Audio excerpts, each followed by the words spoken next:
nuclear submarine, a weapon designed for massive striking power and stealthy operation. For years, the best defense against submarines was to listen for their approach. So imagine their surprise when the world's navies realized a strange mechanical sound they heard looked like it was actually made by a species of whale. Tracking and recording these whale songs has revealed even more surprises for scientists, whale watchers, and whale hunters. Now the quest has begun to discover the truth about the mystery of the Minkies.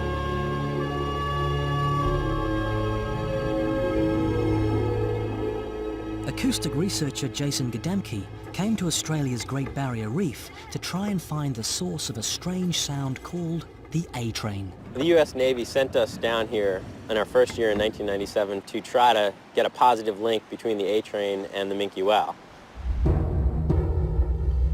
During the Cold War, the superpowers played a deadly game of hide-and-seek with one of the most powerful and destructive machines ever built. The nuclear submarine. Both sides used every technological tactic possible to discover the whereabouts of these formidable weapons.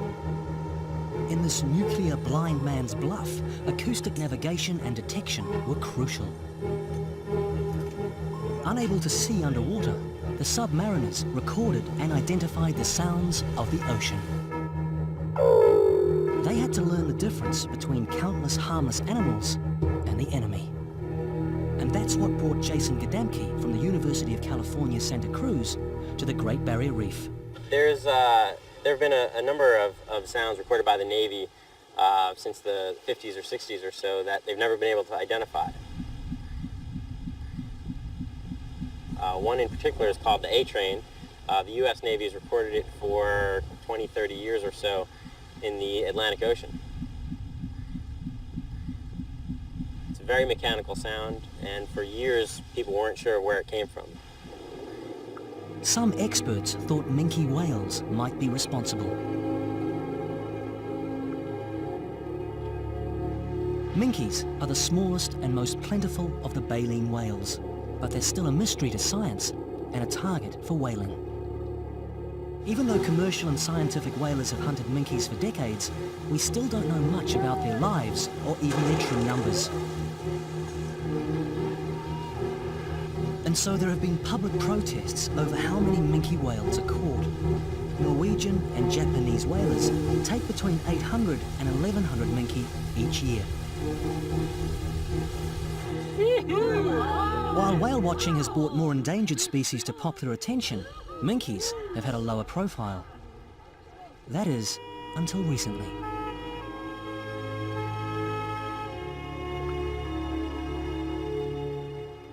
I was just starting graduate school, and my advisor told me about an opportunity down on the Great Barrier Reef where Minke whales actually seek out and maintain really long contacts with boats. The Undersea Explorer offers a unique experience for whale watchers. On board, business, science, and the adventure-hungry public form a vibrant partnership. Each tour funds a place for onboard research. This is the platform for the Minke Whale project, and the passengers provide a constant pool of volunteers. Having tourists on board the vessel is actually a great help. Most of the people are very interested in what's going on, so you have an endless supply of assistance. People want to help out with the work, and it's really a treat. For a few months every winter, a population of Minkies gathers by the Great Barrier Reef.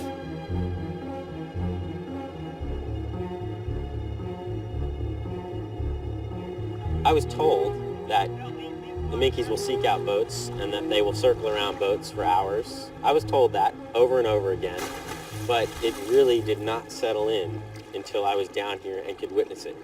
And when I did, my jaw just dropped. It is incredible, and there is nothing else like it anywhere else in the world. For Jason, being in the water close to the Minkies is an awesome experience. They might be one of the smallest whales in the ocean, but at more than 7 meters long and 5 to 6 metric tons in weight, they're still big animals. These fast and agile swimmers are smaller than other minkies, so they're possibly a dwarf species. Where they go when they're not visiting the Great Barrier Reef is still a mystery. But one thing we do know about the dwarf minkies is that they are curious and very noisy.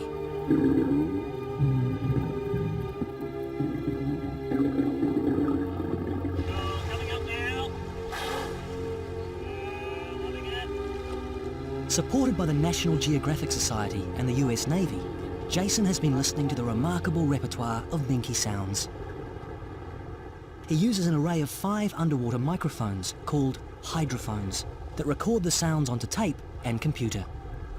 That animal is moving further. Jason records his sightings so he can match them up with each sound later on. Outside, 21 meters outside buoy 1. There's a whale up. And spectrograms help him visualize the sound and analyze the whale noises. Surprisingly, the whales actually seem to be interested in the hydrophones and the array that we put out. We see very, very often the whales actually approaching the hydrophones within a meter or so.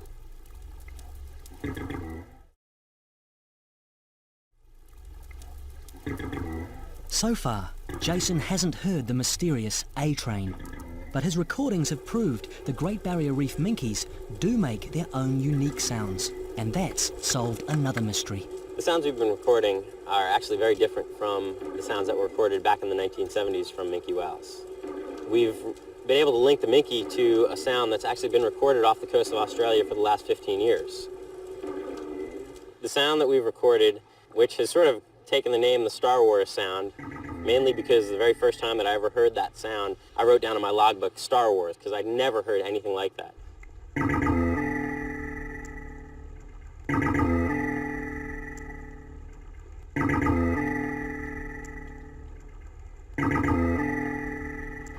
I have a lot of ideas as to the possibilities that it's other animals that are trying to mimic this sound, that maybe it's younger animals that are trying to produce this adult vocalization, and you can hear some of them here.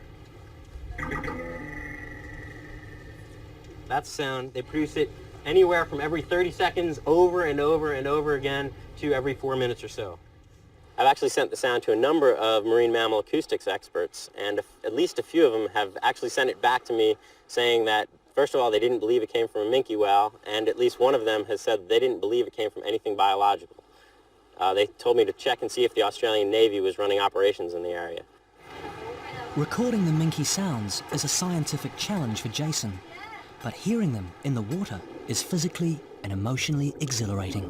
Getting in the water with the whales is just an incredibly unique experience. When I can get in the water and hear the sounds, and then when a whale actually passes beneath you and is producing sounds, it's just an amazing experience. You can actually feel the sounds vibrating in your chest and your feet throughout your whole body.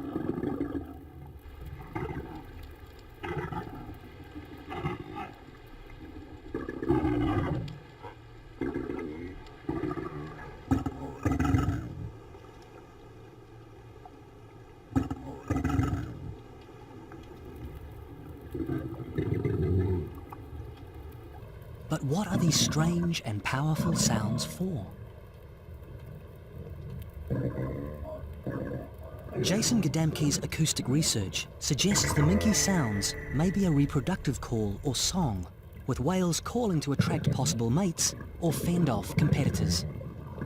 The minkies may also use the sounds to navigate underwater, listening for echoes off islands or the walls of canyons. But how they make and use these sounds is still a mystery.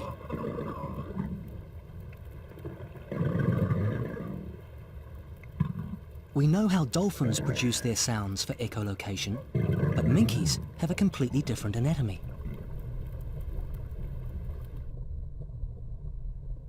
One person who studied both the body and behaviour of minkies is Museum of Tropical Queensland biologist Dr. Peter Arnold. This massive skull is particularly unfamiliar looking. The nose is moved to the top of the head. And in fact, from here goes upwards to the two nostrils like our own. The eye is deep down on the side of the animal, surprisingly mobile, and they can move independently. And the ear, which is only a tiny pinhole on the side of the animal, leads to the ear bones deep at the base of the skull. There are no teeth in the minke's enormous jaws. Instead, plates of baleen hang from the roof of the mouth. These are the baleen plates of Minke whale. Baleen, sometimes called whalebone, but it's actually a horny texture like our fingernails. This is the part of the whale that filters out the water. Minke whales are gulpers. They take in massive amount of water and the food. As they close the jaw, the water is forced out between these plates, but the food is trapped on the inside in these fine filtering networks and swallowed. The great whale's precious baleen was one reason the larger species, like the southern right whale, were hunted to the brink of extinction.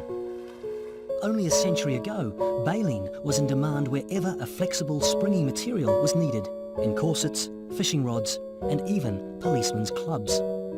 Before plastics, the baleen from just one whale would pay for an entire expedition.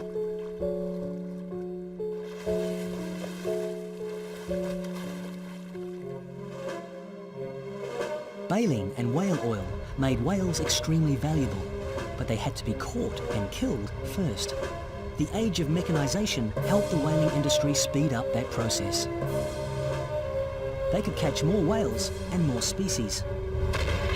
The invention of the explosive harpoon and floating factory ships made large-scale whaling a possibility. With their new industrial efficiency, whalers could process even blue whales, the largest living creatures on Earth, in a matter of hours. Fleets of whale catchers now hunted on the high seas. When whale numbers declined in the north, whaling nations turned south to the pristine Antarctic whale stocks. After World War II, whale meat replaced whale oil as a desirable commodity. It had been part of the Japanese diet for some time, but with American support, it became a crucial source of protein as the nation rebuilt itself in the post-war period. However, regulation of Antarctic whaling proved ineffective, just as it had in the Northern Hemisphere. By the 1970s, the populations of all large whale species had collapsed, and the vast whaling industry fell into decline. But it didn't die altogether, and whalers turned their attention to the smaller minke whales. Today, minkes are hunted for their meat, but conservationists and whaling nations argue over how many minke should be taken. Total population estimates vary widely from 1 million to just half that number. Even saying exactly what is a minke whale isn't that simple. Up until fairly recently, most people thought there was really only one type of minke whale. There's one in the Northern Hemisphere that's been hunted for centuries, and there was a logical progression that any small whale, including the one found in the Antarctic, was also called a minke whale, even though the whalers themselves recognized it didn't look quite the same. According to Peter Arnold, there are two distinct species of minke whale, with the dwarf minkes seen on the Great Barrier Reef forming a separate subspecies. Adult dwarf minkes are almost 2 meters shorter and have different markings and colouring to the northern and Antarctic minkes. Although humans have hunted minkes for thousands of years, it's only since the 1980s that scientists have recognised the 3 types of minke whale. One of the practical implications of our knowledge now that there are at least 3 different types of minke whales is the fact that talk about setting quotas for the minke whale, as if there's just one, is quite erroneous. The dwarf, for instance, it was only described in the mid-1980s. We have no population estimates for it at all, and therefore if we're setting a quota for hunting, it would have to be 0. Peter Arnold and James Cook University marine biologist Dr. Alistair Birtles developed a special interest in the dwarf minke in the early 1990s. From the northern part of the Great Barrier Reef, dive boats reported regular sightings of dwarf minkes, mainly during the winter months of June and July. The minkes were approaching the boats. That wasn't so unusual for these curious animals. But what was unusual were reports that they were staying around for hours at a time and investigating swimmers. Such behaviour was virtually unheard of.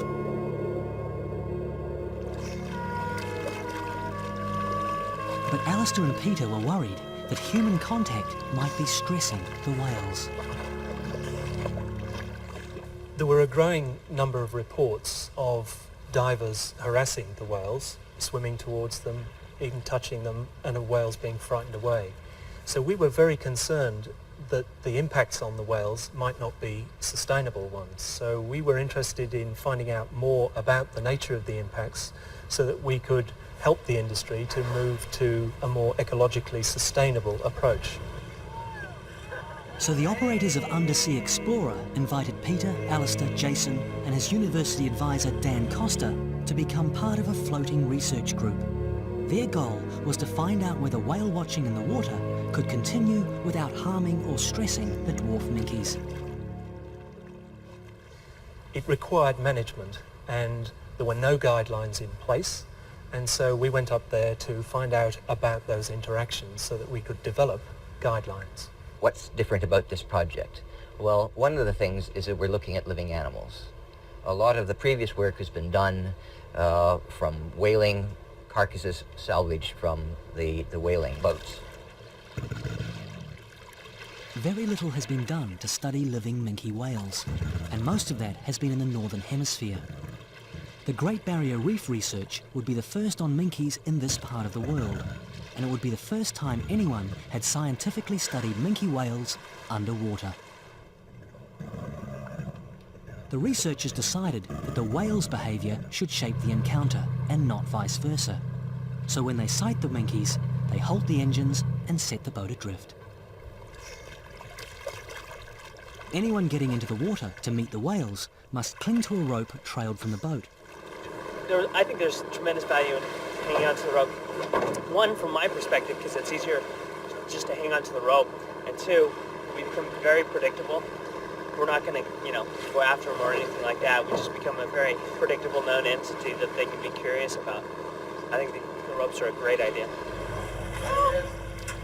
Hanging onto a rope in open water with venomous sea snakes and hungry sharks around can be scary, but the rewards seem to outweigh the risks.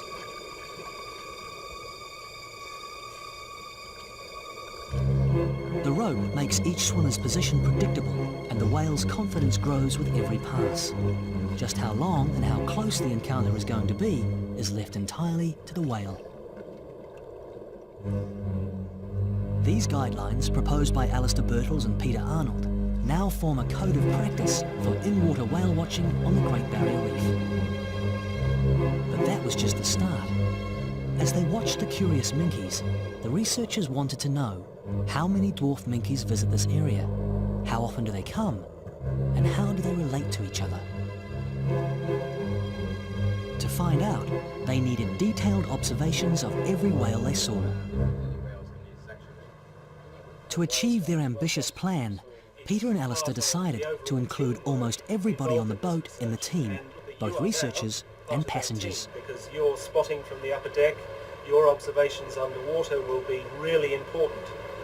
We're only 1 or 2 pairs of eyes on the ropes. You are going to be another 10 pairs of eyes on the ropes. Each researcher focuses on their specialist area, but then they combine what they learn about the dwarf minkies. The collaboration that we have between Alistair, Peter, and myself is very unique. We each have very different roles. Alistair spends his time in the water, identifying animals and describing their behavior. Peter spends countless hours on the top deck, again identifying individuals and describing behavior, while I'm generally sitting there with my headphones on, monitoring their sounds and trying to link that up with animal positions and behavior. They soon realized it was possible to identify individual animals.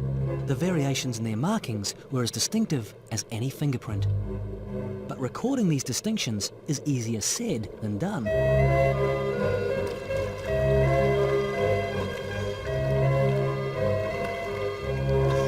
The minkies glide and turn effortlessly in their natural element. For the researchers, it can be a struggle to keep up with the passing parade.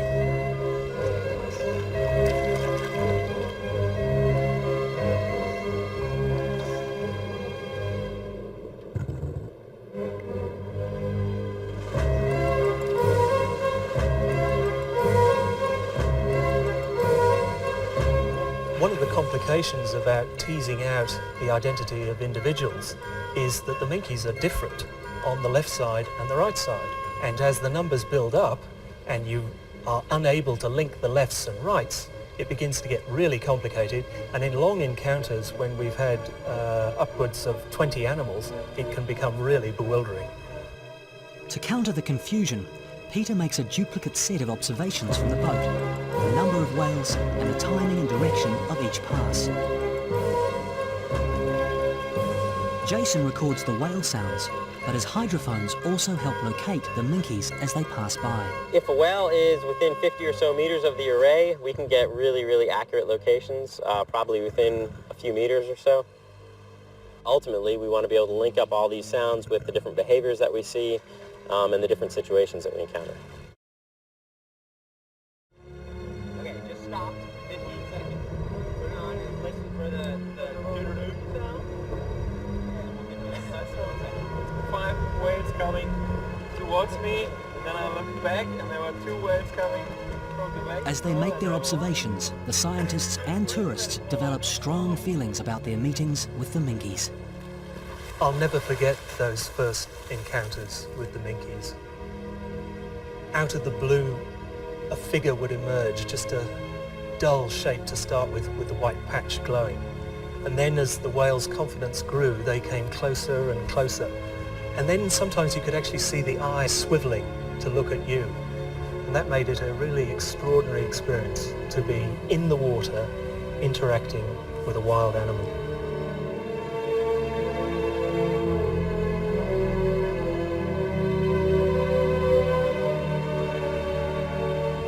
They are superbly designed, from their sharp pointed nose along their sleek body. They are hydrodynamically magnificent. They glide towards you and can stop right alongside and look at you. They shine. There's a sheen to their grey metallic colour, and the sunlight reflects off them. They are exquisitely beautiful. Absolutely gorgeous. And when they were swimming underneath, you could see the texture of their skin. It was shiny and sparkling, and it would reflect in the water. It was beautiful. It's the biggest animal I've had near me. Like, it's just really strange. What I got was a omnifluorescent metallic glow off the side, and as they're constantly turning around in the water in front of you, it gives off this brilliant reflection of light. It'll just blow your mind.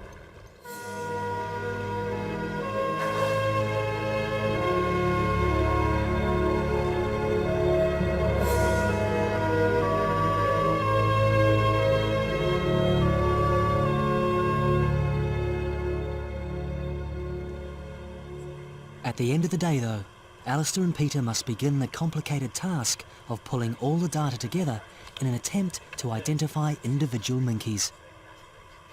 They check their observations against daily video recordings of the encounters. Which is fish head 3. Back in the studio, this methodical process eventually creates a unique, identikit picture of each whale. And then there's 3 dots in the axillary, and you can see that spot on here.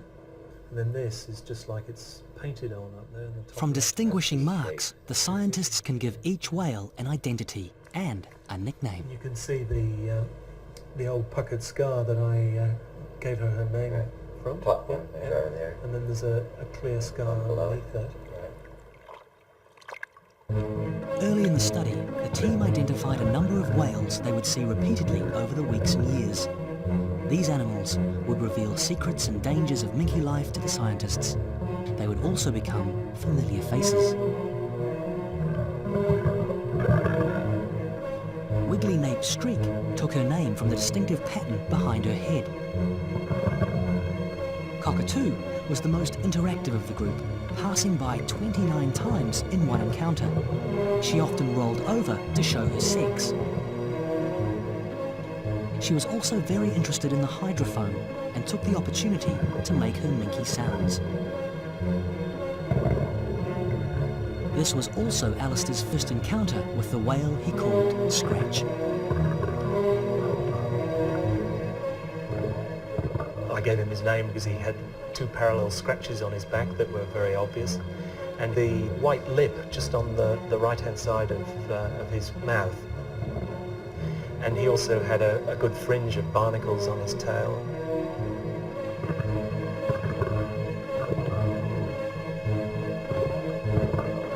Named for the oval scar on her side, Old Pucker kept her distance most of the time, but did make occasional passes.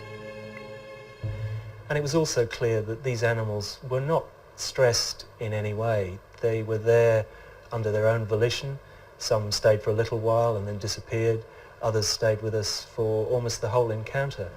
As the boat drifted for several kilometres, some of those encounters lasted for 2 hours or more. This meant the whales were actively maintaining contact with the boat and swimmers. There's no question they're interested in what's going on down there.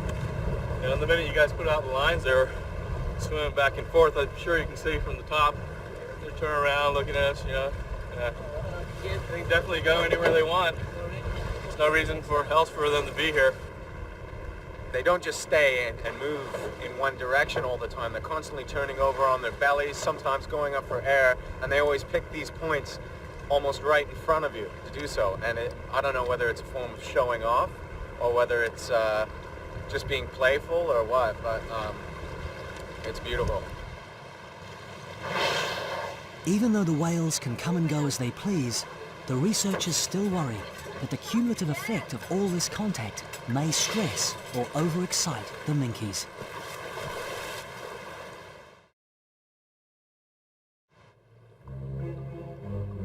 One day, over 25 dwarf minkies accompany the undersea explorer as it drifts over 16 kilometres in 5 hours.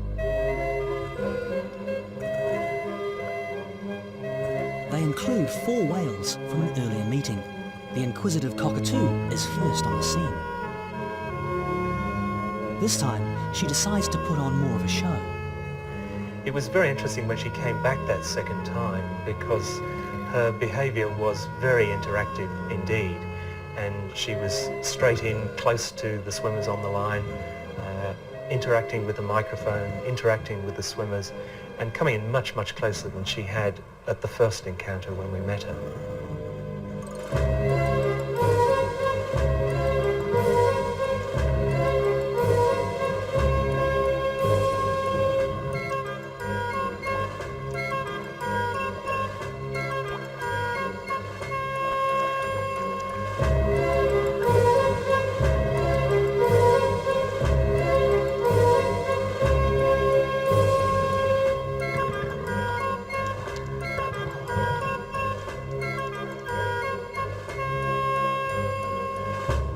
Unlike dolphins and other toothed whales, the Great Barrier Reef minkies don't seem to form tight social groups. The cast of characters at each meeting is an ever-changing one.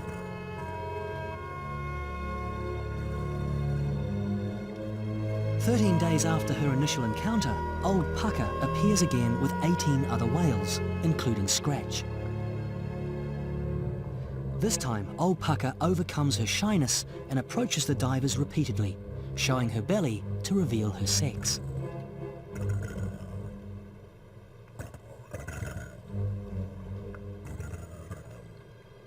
On many of her passes, she swims close down the line, examining the people in the water and allowing them a very close look at her scar. In whales, as in humans, a lifetime of experience is bound to leave a few scars. And every scar tells a story.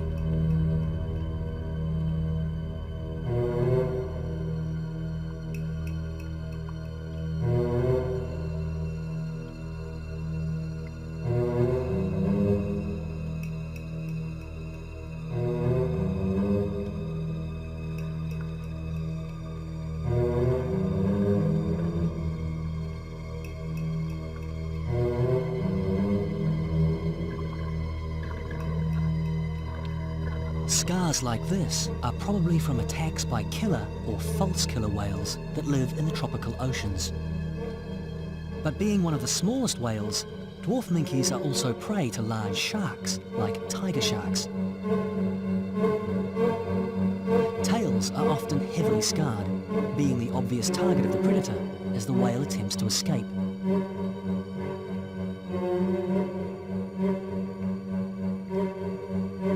A particular scar seen on many of these whales comes from an aggressor against which they're completely defenseless.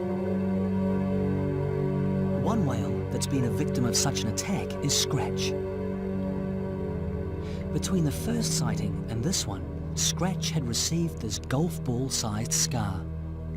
The scar offered the scientists a clue to Scratch's movements, because it comes from one of the deep ocean's most unusual predators.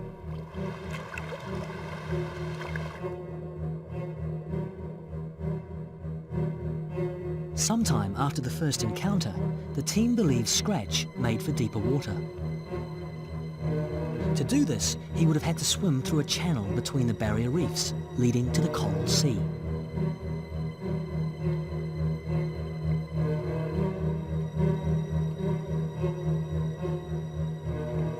But on this day, the ocean waters held an unpleasant surprise. A vicious predator, with the largest teeth for body size of any living shark. Isistius, the cookie cutter shark.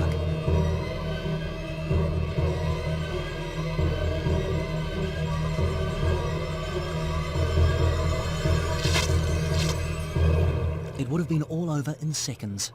A shark, no longer than a man's hand and forearm, had ambushed Scratch, making off with a golf ball-sized chunk of skin and blubber. 12 days later, this deep-pitted scar was still fresh and obvious. Only recently have scientists identified Isistius as the likely culprit. The tooth plate in the lower jaw can come up and a bit like an ice cream scoop. The lips may momentarily attach the shark to the side of the animal, but the bites are probably over in a flash, leaving these characteristic white oval scars of the cookie cutter shark. Multiple scars on many of the minkies raise the frightening prospect that out in open water they encounter piranha-like schools of these nasty little predators. But Scratch's misfortune was the researchers' bonus. This showed they could recognize individual whales and work out where they'd probably been.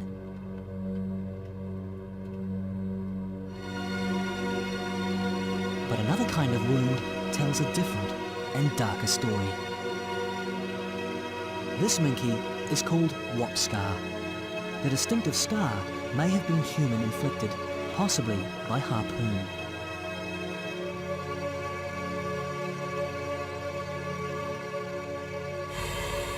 Minke whaling continued after the worldwide population crash of larger whales in the 1970s. But a shift in public opinion led to a global campaign to save the whales.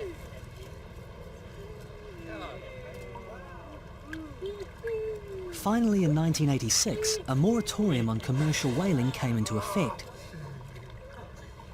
Since minkies were the only whale left in commercially exploitable numbers, this was in effect a ban on minke whaling.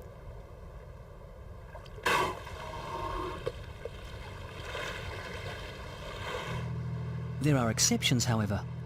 Norway takes over 500 northern minkies each year in the North Atlantic waters.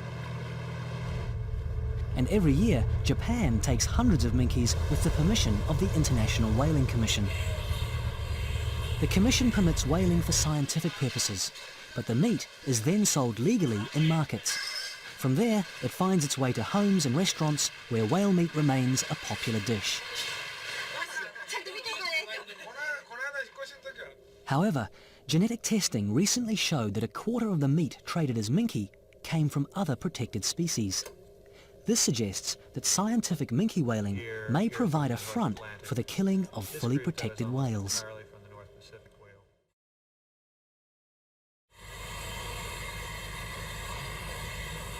Scientific whaling by Japan has added to our knowledge of Antarctic minke biology.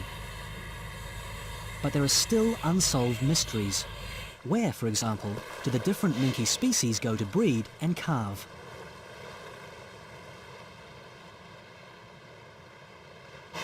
And how many minkies are there?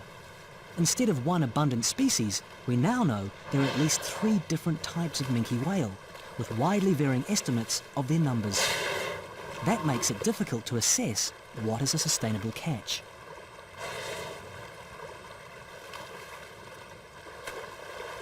And so many nations consider any kind of whaling should be banned.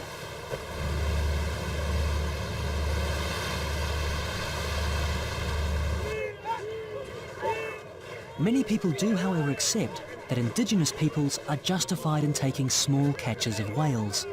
Whale hunting is a vital part of their culture, and without it, part of that culture may die.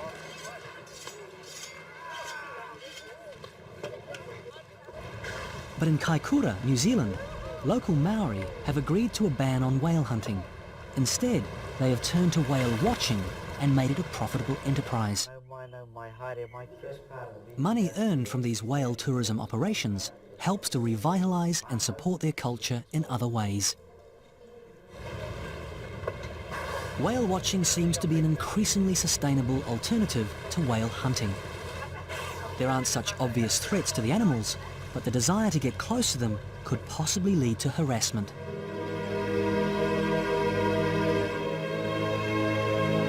Which is why the Minke Whale project is so significant. Over 6 seasons, they've recorded more than 300 hours of underwater encounters. And the study of these whales has revealed a greater variety of dwarf minke behaviour than ever recorded before.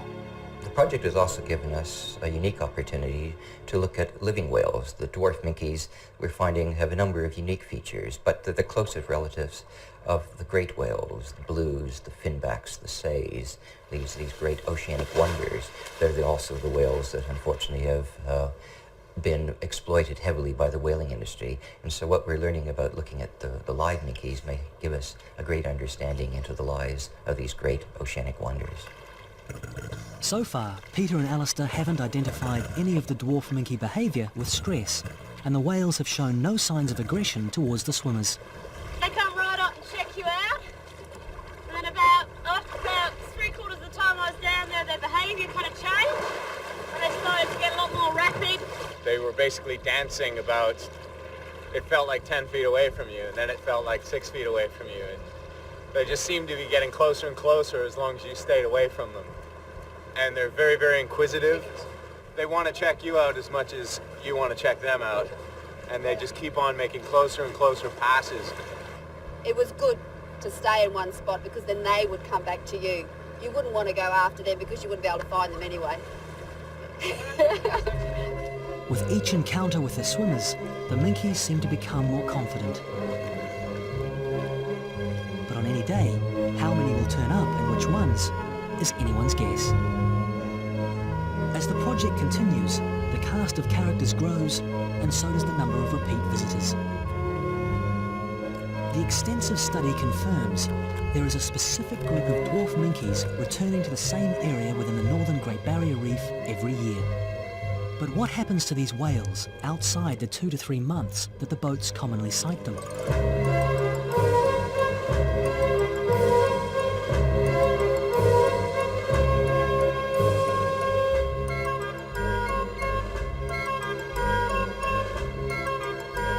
To track the minke movements, it was time to tap once more into some Cold War technology.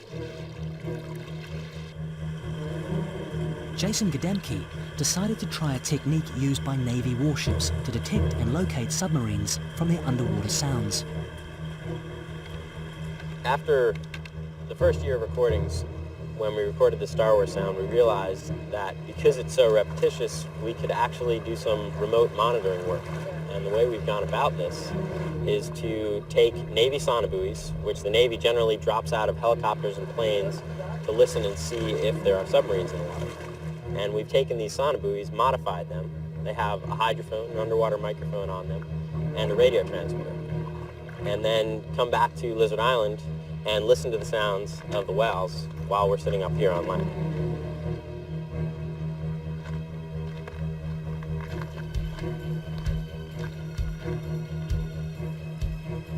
From his vantage point on top of the island, Jason has recorded the Minke Whale sounds and calculated their positions. He's tracked them over an area of 50 square kilometres. The recordings so far indicate dwarf minkies are present, even though they're not being seen. The remote monitoring work really gives us an added perspective that we can't get from the Undersea Explorer. You hear that? It's close. From Jason's recordings, it looks like the whales actively seek contact with dive boats over 2 to 3 months. But then, their curiosity seems to fade. They're still around, but appear to be less interested in the boats and swimmers. One possibility is that the minkies become more interested in breeding, and that the repeated Star Wars song forms part of a reproductive display by the males. That could explain why they return each year. And when they do, they appear to recognize their old swimming companions.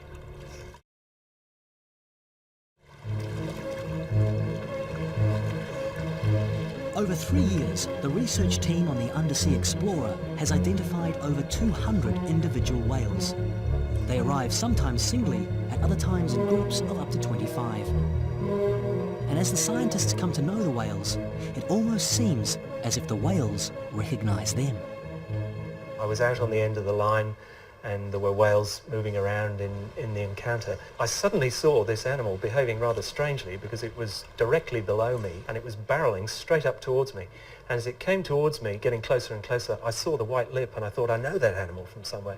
And just as it got a few meters below me, it blew this great big cloud of bubbles and then rose out of the water only a couple of meters away in a big head rise, crashed back into the water and then sailed past me, and I realized that it was Scratch.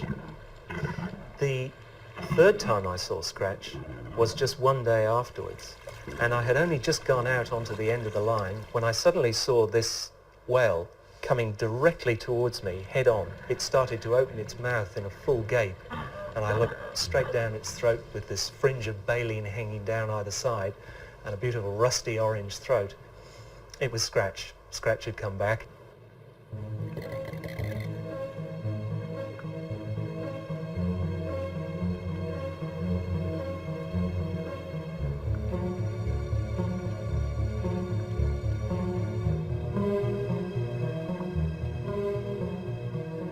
I'm still not quite sure what Scratch was telling me by that behaviour, but I rationalised it in terms of a smile of welcome on seeing me again.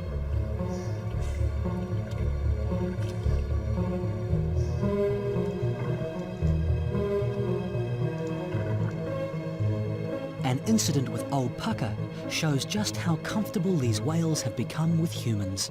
Once Old Pucker came in, she kept doing some incredibly interactive activities. I mean, she'd be cruising down the line past passengers and then hovering. About 2¼ hours into the encounter, there was a particularly extraordinary happening. Old Pucker did a head rise, that is, her snout was coming out of the water, but she did it right next to the videographer. And as she was coming back, the snout came back towards the camera and actually touched the camera. But there wasn't any great sense of panic. The animal just continued on. She continued to be interactive throughout the whole encounter.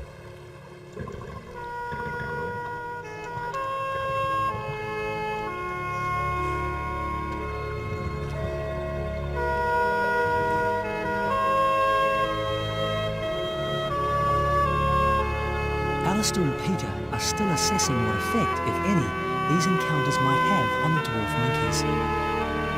But their effect on the scientists and passengers aboard the Undersea Explorer is powerful and emotional. And over the course of a long encounter, when people may have been in the water for many hours with a few minke whales that they've identified as individuals, they become very close to those animals. And I well remember one of our first long encounters. We'd been with a group of 5 whales for nearly 5 hours, and we had to leave them because the sun was setting and we had to sail back to the reef. And as we headed off to the reef, the whales were moving along in our wake with their backs glistening in the golden setting sun.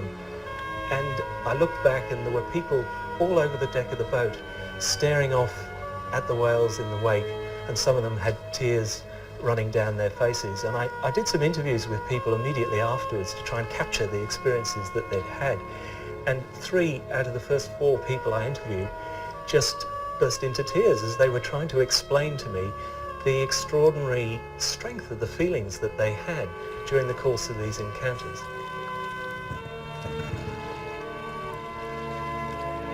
Thanks to the Minke Whale project, we can now see these little whales as individuals, creatures as curious about us as we are about them.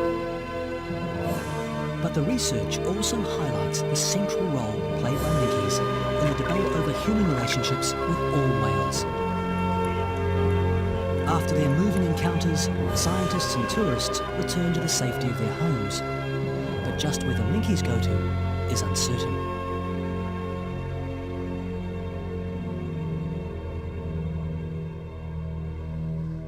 In Antarctic waters, dwarf minkies have been caught along with southern minke. It's possible the Great Barrier Reef population may migrate there during the summer months.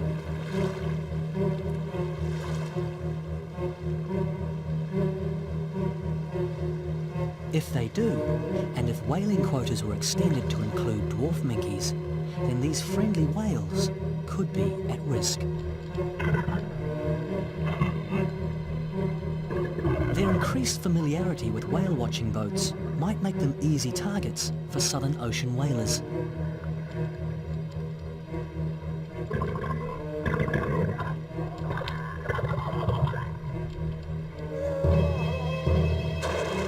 Humanity's conflicting approaches to whales means they're pressured on all sides. In the last 10 years, whale watching has grown to be a billion-dollar industry. But uncontrolled tourist exploitation could lead to overkill of a different kind. Like other forms of whale watching, swimming with whales could be considered as a viable alternative to other forms of exploitation like whaling. But that's really true only if it's done sustainably and on the whale's terms. Otherwise, these encounters should not happen. And if they are managed in a sustainable way, then they are a renewable resource, and minke whales can be enjoyed by people for many years to come.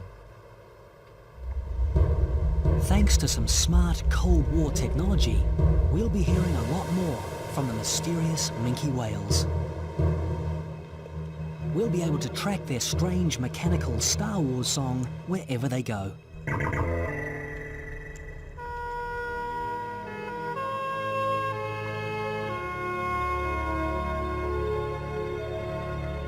And perhaps one of the smallest whales in the ocean will play a very big part in determining the future of all whales, great and small.